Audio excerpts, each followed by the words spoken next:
Bakugo Katsuki, the toughest and meanest kid in Class 1A. He didn't act much like a hero, but his passion were set there. Despite saying that he has no friends, a small group of fellow Class 1A students followed him, and he does nothing to stop them. On another day, a student like Lin Yin would not be recognized by Bakugo, except for recently even confused the shit out of him. Mina, being the talkative person she is, introduced herself to you after the sports festival. You two happily became friends and began joining the Baku squad. For lunch, they happily let you join them, and Bakugo barely protested when you began sitting next to him. But the issue all started with one simple gesture. Bakugo had made a special curry for lunch, and you kept looking and thinking how delicious it looked. Bakugo, can I try some of your curry? You asked, leaning a bit closer to him. No, it's my food, he growled in response. Please, I'll give you anything from my lunch next time. You let me try it just this once, and I'll never ask again, you pleaded like a child. Shut the fuck up and stop sounding like a damn child. If you shut up, I'll give you some, he finally said. Yes, thank you so much, you said happily. You picked up a piece of the shrimp with his chops. Oh, he picked up a piece of the shrimp with his chopsticks and went to put it on your plate, but instead you ate it from his chopstick before he could even put it down. He paused for a second, a bit stunned at what just happened. Huh? He yelled. No one else at the table seemed to have noticed and looked at him confused. What is it, Bakugo? Mina asked. Yeah, bro. Something happened? Kirishima added. This bitch stole my food.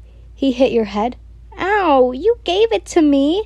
You whined. You two argued about it for a minute as everyone else resumed their conversations.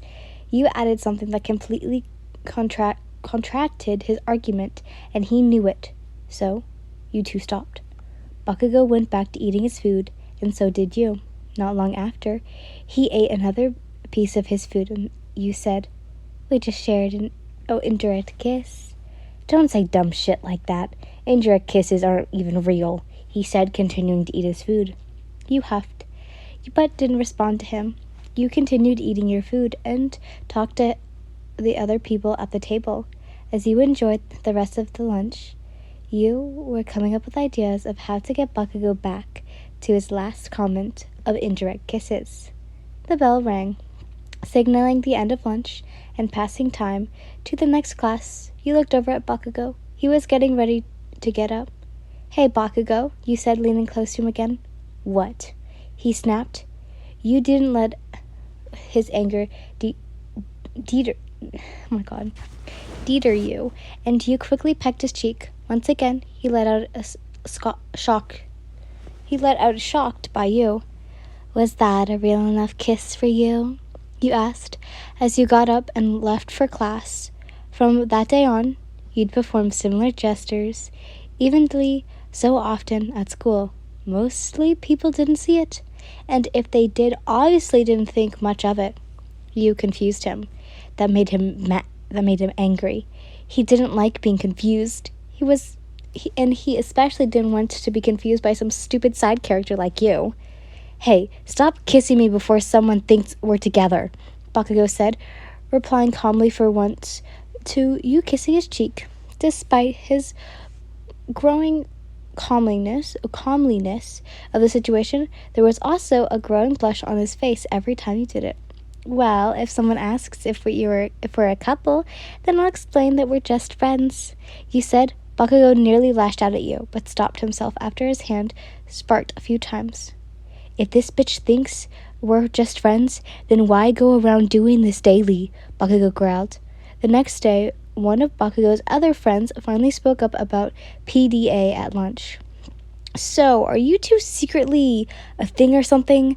I've seen you kissing a lot lately, Kaminari said. Ooh, did Yin finally melt your cold heart? Mina teased.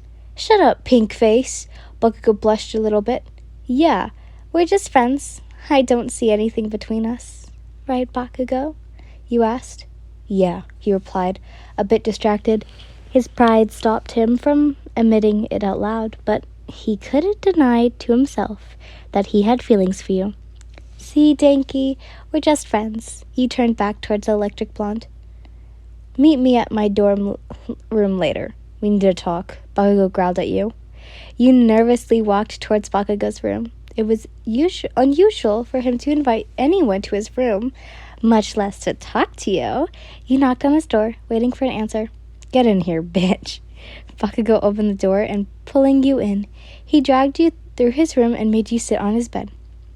So, what do you want to talk about, Bakugo? You asked. Why the fuck did you say all that shit at lunch? You don't fucking go around kissing people, making me all confused, he said, sitting down on his desk chair. How am I making you confused? You asked, smirking slightly. Bitch, you don't kiss people like that and not expect them to catch feelings. You got that? So stop it already, he yelled, pulling you up by your collar. Bakugo, what I was saying earlier, I was lying, you know. I love you, but I thought you would reject me or be unhappy if I confessed in front of a lot of people, you explained, looking away from him. You shouldn't have just said that then, bitch, he growled. He pulled you by your collar until you felt soft lips on yours. You were a bit surprised by his actions, but kissed back nonetheless. You wrapped your arms around his neck and pulled your body close to him. As you did, he let go of your collar and wrapped his arms around your waist. Bakugo, you moaned. After a minute, you two pulled away. So, we're dating now, right? You asked. How the fuck you look like that? He growled. Like what? You asked, tilting your head. Innocent. How can you look so fucking innocent after that? He yelled. I don't know. I didn't think I looked that innocent, you said, mumbling the last bit. Fucking adorable, he mumbled, hiding his face in the crook of your neck. You smiled, petting his hair slightly. You gasped, slightly feeling your body being picked up and laid down on the bed. Bakugo laid down beside you, pulling you close to him. You didn't answer my question from earlier, you said, looking at him. Yes, you're my damn girlfriend, he said. Good.